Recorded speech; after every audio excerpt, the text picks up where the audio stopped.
Legal process outsourcing versus in-house counsel. Which one is better for cost-effective legal support? Most companies get this wrong by assuming that hiring full-time in-house lawyers is always the most efficient solution, but the surprising truth is that legal process outsourcing can be a game-changer for cost-effective legal support.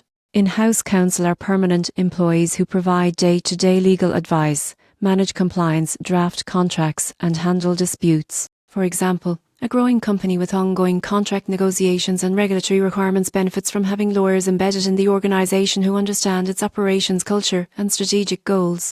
In-house counsel offer quick access to advice and ensure consistency in legal decisions. Legal process outsourcing, in contrast, involves delegating specific legal tasks to external providers. These can include document review, contract drafting, patent research, or compliance checks. WPO firms are highly specialized, often more cost-efficient, and scalable depending on demand. For instance, a startup preparing for multiple funding rounds might outsource due diligence work to reduce costs while maintaining quality. So, which is better? In-house counsel are ideal for companies with complex, ongoing legal needs and a preference for internal control. WPO is perfect for businesses that require flexibility, expertise on demand, or cost savings for repetitive tasks. Many organizations use a hybrid model. In-house teams handle strategy and sensitive matters, while outsourcing tackles high-volume or specialized work. The key takeaway is that the right approach depends on your business size, workload,